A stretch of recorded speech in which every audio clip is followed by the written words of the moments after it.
তেহরানে নির্বিচারে বোমাবর্ষণ, বিপ্লবী গার্ড কুদস ফোর্সের সদর দফতর ধ্বংসের দাবি ইসরায়েলের, পাল্টা জবাব ইরানের। ট্রাম্পের যুদ্ধ থামাতে ব্যর্থ senate. 47 years they've been killing our people and killing people from all over the world, and I think we have great support, and I think if we didn't do it first, they would have done it to Israel. উদ্বেগ উৎকণ্ঠা কাটিয়ে দুবাইয়ে আটকে পড়া ৩৭৮ জন ফিরলেন দেশে, স্বজনদের স্বস্তি। মধ্যপ্রাচ্য সংঘাতে 6 দিনে বাতিল 219টি ফ্লাইট। যে জায়গাটায় থাকি ওই জায়গাটা আক্রমণ বেশি হয়েছে, ভয়াবহ পরিস্থিতি ছিল। আমি আল্লাহর কাছে ফরিয়াদ করছি, খুব খুশি। মনে হয় না যে আমরা আবার কোনো সময় দেশে আসবো। পরিবার স্বজন অবশ্যই দেশ থেকে অনেক টেনশন করে। দেখছিলেন প্রধান শিরোনাম। সন্ধ্যার সময়ের সঙ্গে আছি আমি রাইসা জান্নাত। এবার অন্যান্য শীর্ষ সংবাদ। এবার ঈদের ছুটি 7 দিন, 18 মার্চ নির্বাহী আদেশে ছুটি। বাড়ি ফেরা নির্বিঘ্ন করার নির্দেশ প্রধানমন্ত্রীর। বাড়তি ভাড়া নিলে কঠোর ব্যবস্থার হুঁশিয়ারি মন্ত্রীর। শহীদ জিয়া ও বেগম জিয়ার সমাধিতে মার্কিন সহকারী পররাষ্ট্রমন্ত্রীর শ্রদ্ধা। বিএনপির সঙ্গে বৈঠকে দ্বিপাক্ষিক সম্পর্ক উন্নয়নে আলোচনা। জামায়াতের সঙ্গেও সাক্ষাৎ। স্বাধীনতা পুরস্কার পাচ্ছেন বেগম জিয়া। স্বাধীনতা, গণতন্ত্র, নারী শিক্ষা সহ দেশ গঠনে অবদান রাখার স্বীকৃতি। জাফরুল্লাহ চৌধুরী সহ তালিকায় 20 ব্যক্তি প্রতিষ্ঠান।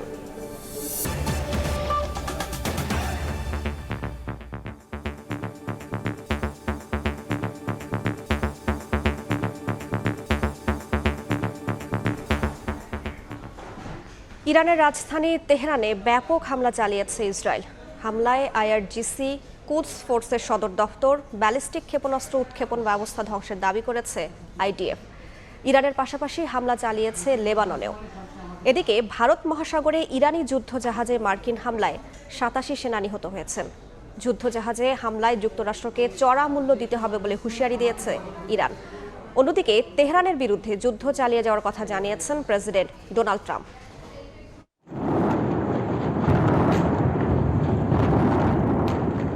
ইরানের রাজধানী তেহরান সহ বিভিন্ন স্থানে হামলা অব্যাহত রেখেছে ইসরায়েল ও যুক্তরাষ্ট্র। নেতানিয়াহু বাহিনীর দাবি, বুধবার রাতভর ইরানের মধ্য ও পশ্চিমাঞ্চলে চালানো বিমান হামলায় ব্যালিস্টিক ক্ষেপণাস্ত্র ভান্ডারের ডজনখানেক স্থাপনা ধ্বংস করা হয়েছে। তেহরানের পূর্বাঞ্চলে একটি সামরিক কমপ্লেক্সে কমান্ড সেন্টার লক্ষ্য করে আঘাতের কথাও জানানো হয়েছে, যেখানে আইআরজিসি, কুদস ফোর্স ও অন্যান্য নিরাপত্তা ইউনিটের সদর দফতর ছিল বলে দাবি আইডিএফ-এর। ইরানের কোম শহরে ব্যালিস্টিক ক্ষেপণাস্ত্র উৎক্ষেপণ ব্যবস্থাতেও হামলা চালানো হয়েছে।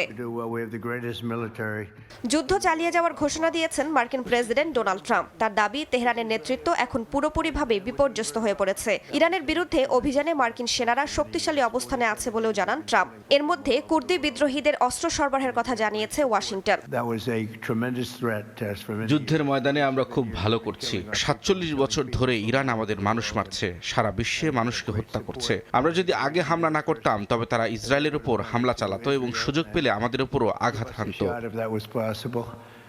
এদিকে ইরানের পাশাপাশি লেবাননেও হামলা চালিয়েছে ইসরায়েল। দেশটির দক্ষিণাঞ্চলে দফায় দফায় হামলা চালায় নেতানিয়াহু বাহিনী। এতে কয়েকজন হতাহতের খবর পাওয়া গেছে। বাসিন্দাদের আবারও সরে যাওয়ার নির্দেশ দিয়েছে ইসরায়েলি বাহিনী। জবাবে হিজবুল্লাহ ইসরায়েলে রকেট হামলা চালানোর দাবি করেছে। পাল্টা জবাব দিচ্ছে ইরানও। বৃহস্পতিবার ভোরে ইসরায়েলে একের পর এক ক্ষেপণাস্ত্র ছোড়া হয়, যদিও তা প্রতিহতের দাবি করেছে ইসরায়েলি সেনাবাহিনী। এ সময় সাইরেন বেজে উঠলে লাখ লাখ বাসিন্দা বাংকারে আশ্রয় নেন। ওমান উপকূল ও দুবাইয়ের কাছে তেলবাহী ট্যাঙ্কার, কন্টেইনার জাহাজেও হামলার খবর পাওয়া গেছে। এদিকে তুরস্কে ক্ষেপণাস্ত্র নিক্ষেপের অভিযোগ অস্বীকার করেছে ইরানের সশস্ত্র বাহিনী। এর আগে ইরান থেকে তুরস্কে ক্ষেপণাস্ত্র ছোড়া হয়েছিল বলে জানিয়েছে আঙ্কারা। তবে ক্ষেপণাস্ত্রটি ন্যাটোর প্রতিরক্ষা ব্যবস্থা ভূপাতিত করে বলে জানা গেছে। সময় সংবাদ। মধ্যপ্রাচ্যের সংঘাতের জেরে দুবাইয়ে আটকে পড়া ৩৭৮ বাংলাদেশি ফিরলেন দেশে। সকালে ইউএস বাংলা এয়ারলাইন্সের বিশেষ ফ্লাইটে ফেরেন তারা। বিমানবন্দরে তৈরি হয় আবেগঘন পরিবেশ। অনেকে জানিয়েছেন যুদ্ধের অভিজ্ঞতা। ইরান, যুক্তরাষ্ট্র, ইসরায়েলের চলমান সংঘাতে একের পর এক বন্ধ ঘোষণা করা হয় মধ্যপ্রাচ্যের দেশগুলোর আকাশসীমা। এতে আটকা পড়েন বিভিন্ন দেশে থাকা অসংখ্য বাংলাদেশি।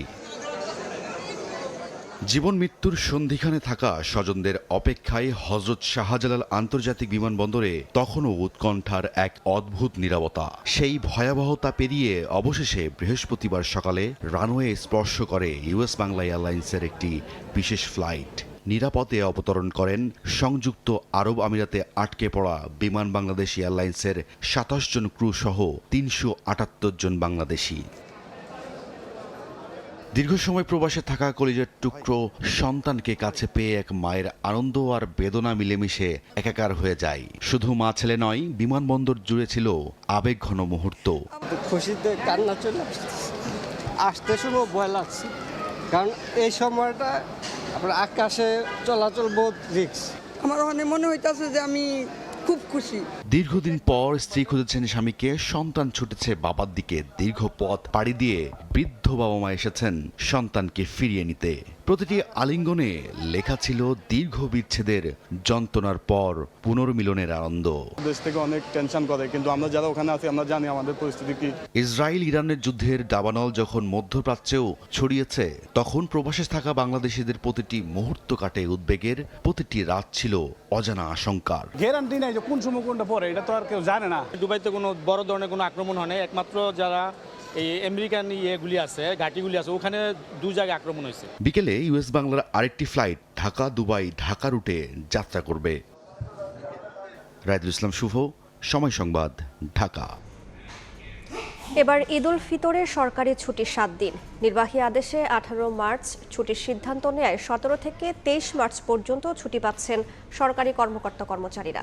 সকালে মন্ত্রিসভার বৈঠকে ঈদ যাত্রা নির্বিঘ্ন করতে নির্দেশনা দেন প্রধানমন্ত্রী তারেক রহমান।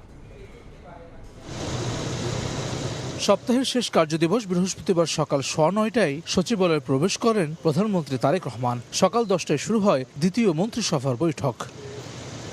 2 ঘন্টার বৈঠক শেষে প্রাথমিক ও গণশিক্ষা প্রতিমন্ত্রী ববি হাজ্জাজ জানান, 18 মার্চ নির্বাহী আদেশে ছুটির সিদ্ধান্ত হয়েছে মন্ত্রিপরিষদ সভায়। ঈদ যাত্রা নির্বিঘ্ন করতে নির্দেশনা দিয়েছেন প্রধানমন্ত্রী। 18 মার্চ থেকে ছুটি এটার সিদ্ধান্ত হয়েছে এবং এটা ফাইনাল চলে আসবে আপনাদের সামনে অতি শীঘ্রই। তথ্যমন্ত্রী জহিরুদ্দিন স্বপন জানান, সংসদের প্রথম অধিবেশনে রাষ্ট্রপতির ভাষণে ফ্যামিলি কার্ড সহ সরকারের নেওয়া পদক্ষেপগুলো তুলে ধরার বিষয়ে হয়েছে আলোচনা। প্রথম অধিবেশনে সরকারি দল হিসাবে, সরকার হিসাবে আমাদের যে সমস্ত সংশ্লিষ্টতা আছে সেই সব বিষয়ে মন্ত্রিপরিষদ একটা প্রস্তুতি গ্রহণ করেছে।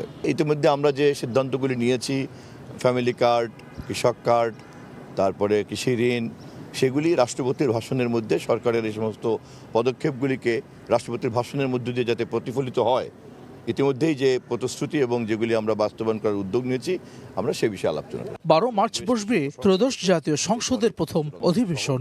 সংশ্লিষ্ট সকল মন্ত্রণালয়গুলিকে ডাকবেন। হাসান ওয়ালি, সময় সংবাদ, ঢাকা। ঈদযাত্রা নির্বিঘ্ন ও স্বস্তিদায়ক করতে বাড়তি ভাড়া নিলে বাতিল করা হবে পরিবহনের রুট পারমিট। সড়ক, রেল ও নৌপথের দায়িত্বশীলদের সঙ্গে বৈঠক শেষে একথা বলেছেন পরিবহন মন্ত্রী শেখ রবিউল আলম। ধর্মীয় উৎসব ঈদুল ফিতর উৎসবকে সামনে রেখে বরাবরের মতো এবারও ঢাকা ছাড়বেন কোটি মানুষ। বৃহস্পতিবার দুপুরে সচিবালয়ে রেল, নৌ ও সড়কপথের দায়িত্বশীলদের নিয়ে বৈঠকে বসেন মন্ত্রী। বৈঠক শেষে মন্ত্রী জানান, নির্ধারিত ভাড়ার বাইরে বাড়তি ভাড়া নেবার সুযোগ নেই। কেউ বাড়তি ভাড়া দিতে বাধ্য করলে সেই পরিবহন মালিকদের শাস্তির আওতায় আনা হবে। ঈদ যাত্রা উপলক্ষে সড়কে চাঁদাবাজি করার কোনো সুযোগ নেই। আইন শৃঙ্খলা রক্ষাকারী বাহিনী, পরিবহন সেক্টরে যারা জড়িত সবাই তৎপর আছে। আমাদের মন্ত্রণালয় থেকে যারা এখানে মনিটরিং করার দরকার সেটা আছে, মোবাইল কোর্ট আছে। যাত্রী পরিবহন নির্বিঘ্ন করতে ঈদের আগে ও পরে 4 দিন করে মোট 9 দিন মহাসড়কে ট্রাক ও লরি চলাচল বন্ধ থাকবে। এবার ঈদকে সামনে রেখে বেশ কিছু বিধিনিষেধ জারি থাকবে। ফিটনেস বিহীন গাড়ি যেগুলি আপনার অল্প সময়ের মধ্যে মেরামত করে যাত্রী প্রচুর চাপ থাকে বিধায় রাস্তায় তারা চলে আসতে পারছে, সেটা আপনার এই সমস্ত ওয়ার্কশপে নজরদারি করা হবে। সড়কের মতো একই রকম উদ্যোগ নেওয়া হয়েছে রেল ও নৌপথেও। দায়িত্বশীলরা আশ্বস্ত করেন, মানুষ যাতে কষ্ট না পায় যে কোনো মূল্যে সেটি নিশ্চিত করবে সরকার। এদিনও সড়কে চাঁদাবাজি রোধে কথা বলেন মন্ত্রী। বলেন, কারো কাছে সুনির্দিষ্ট অভিযোগ থাকলে খতিয়ে দেখে ব্যবস্থা নেওয়া হবে। সেখানে উঠে পড়ছে। হাতিকুর রহমান তমাল, সময় সংবাদ, ঢাকা। ঢাকা সফরের দ্বিতীয় দিনে শহীদ রাষ্ট্রপতি জিয়াউর রহমান ও বেগম খালেদা জিয়ার সমাধিতে শ্রদ্ধা জানিয়েছেন মার্কিন সহকারী পররাষ্ট্রমন্ত্রী পল কাপুর। এর আগে গুলশানে বিএনপি নেতাদের সঙ্গে বৈঠকে দ্বিপাক্ষিক সম্পর্ক উন্নয়ন নিয়ে আলোচনা করেন। এদিকে পল কাপুরের সঙ্গে বৈঠকের পর জামায়াত নেতারা জানান, যুক্তরাষ্ট্রের সঙ্গে করা বাণিজ্য চুক্তি সরকারের এগিয়ে নেওয়া উচিত। ঢাকা সফরের দ্বিতীয় দিনে রাজনৈতিক দলের সঙ্গে বৈঠক শেষে বৃহস্পতিবার দুপুরে শহীদ রাষ্ট্রপতি জিয়াউর রহমান ও বেগম খালেদা জিয়ার সমাধিতে শ্রদ্ধা নিবেদন করেন মার্কিন সহকারী পররাষ্ট্রমন্ত্রী পল কাপুর। এ সময় কয়েক মিনিট দাঁড়িয়ে নীরবতা পালন করেন তিনি। এর আগে সকাল 11টার দিকে গুলশানের বিএনপির স্থায়ী কমিটির সদস্য ডক্টর আব্দুল মঈন খানের নেতৃত্বে 4 সদস্যের প্রতিনিধি দলের সঙ্গে পলের বৈঠক শুরু হয়। ঘণ্টাব্যাপী বৈঠক শেষে মঈন খান জানান, দুই দেশের সঙ্গে পারস্পরিক রাজনৈতিক ও অর্থনৈতিক সম্পর্ক এবং পররাষ্ট্রনীতি নিয়ে আলোচনা হয়েছে। এছাড়াও বিএনপি সরকারের পলিসি নিয়ে আলোচনা হয়েছে বলে জানান মঈন খান। আজকে আমরা যে বিষয়গুলো নিয়ে আলোচনা করেছি সেগুলো মূলত দুটি দেশের জনগণের মধ্যে পারস্পরিক যে সম্পর্ক, সে সম্পর্কের বিষয়গুলো এবং ভবিষ্যৎ যে সরকার, সে সরকারের যে নীতিমালার বিষয়গুলো। সকাল 7টায় মার্কিন দূতাবাসে জামায়াতের প্রতিনিধি দলের সঙ্গে বৈঠক হয় পল কাপুরের। জামায়াতের প্রতিনিধি দলের নেতৃত্ব দেন দলটির নায়েবে আমির সৈয়দ আবদুল্লাহ মোহাম্মদ তাহের। পরে দলটির কেন্দ্রীয় কার্যালয়ে তিনি বলেন, এবং দেশের তরুণদের কর্মসংস্থান সম্প্রসারণ নিয়ে আলোচনা হয়েছে। বাংলাদেশ তার ইন্টারেস্টকে রেখেই সকল বিশ্বের সব দুনিয়ার লোকদের সাথে সুসম্পর্ক চায়। বাণিজ্য চুক্তির ভিতরে কতিপয় জিনিস আছে যেগুলো বাংলাদেশের জন্য প্রয়োজন, তো অতটুকুকে তো এই সরকারকেও ক্যারি অন করতে হবে। ইরান যুদ্ধের শান্তিপূর্ণ সমাধান প্রত্যাশার কথাও জানিয়েছে জামায়াত। আমরা বলেছি যে আমরা যুদ্ধবিরোধী, যে দেশের সাথে যারাই হোক আমরা পিস চাই। শাহিন আলম, সময় সংবাদ, ঢাকা। স্বাধীনতা, গণতন্ত্র ও নারী শিক্ষাসহ দেশ গঠনে অবদানের জন্য মরণোত্তর স্বাধীনতা পদক পাচ্ছেন সাবেক প্রধানমন্ত্রী বেগম খালেদা জিয়া। বিকেলে সচিবালয়ে স্বাধীনতা পুরস্কার 2026-এ ভূষিত ব্যক্তি ও প্রতিষ্ঠানের নাম ঘোষণা করেন মন্ত্রিপরিষদ সচিব। এবছর 15 ব্যক্তি ও 5 প্রতিষ্ঠান পাচ্ছে স্বাধীনতা পদক।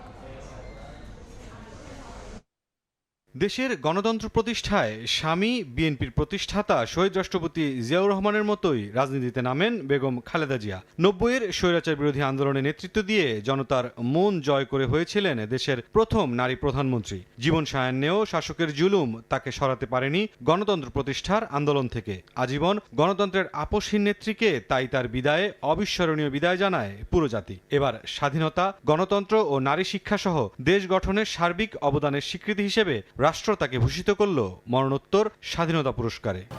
1 নম্বরে আছেন বেগম খালেদা জিয়া, মরণোত্তর স্বাধীনতা, গণতন্ত্র ও নারী শিক্ষা সহ দেশ গঠনের সার্বিক অবদানের জন্য।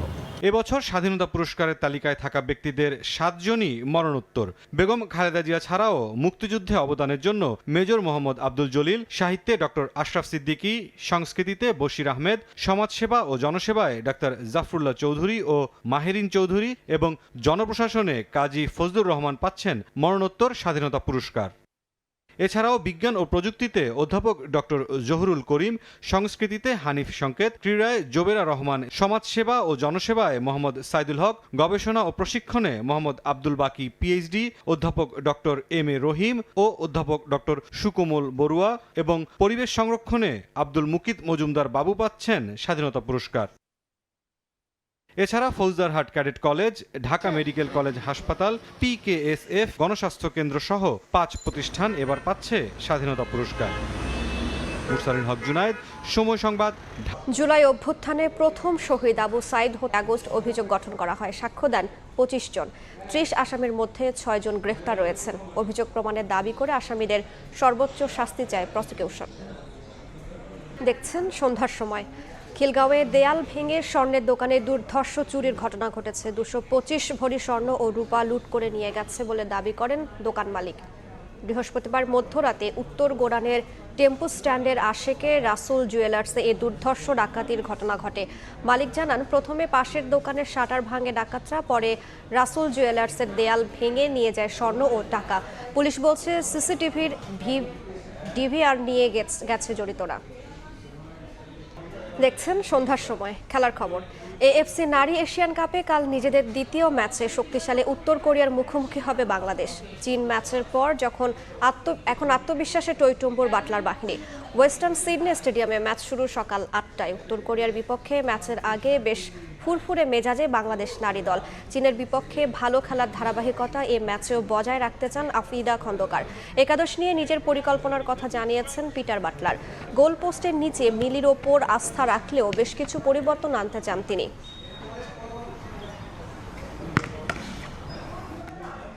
এ পর্যায়ে শীর্ষ সংবাদগুলো জানিয়ে দিচ্ছে আরেকবার।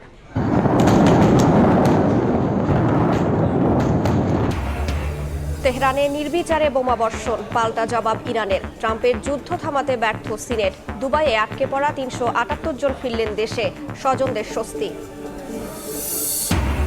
এবং এবার ঈদের ছুটি 7 দিন, 18 মার্চ নির্বাহী আদেশের ছুটি। বাড়ি ফেরা নির্বিঘ্ন করার নির্দেশ প্রধানমন্ত্রীর। বাড়তি ভাড়া নিলে কঠোর ব্যবস্থার হুঁশিয়ারি মন্ত্রীর।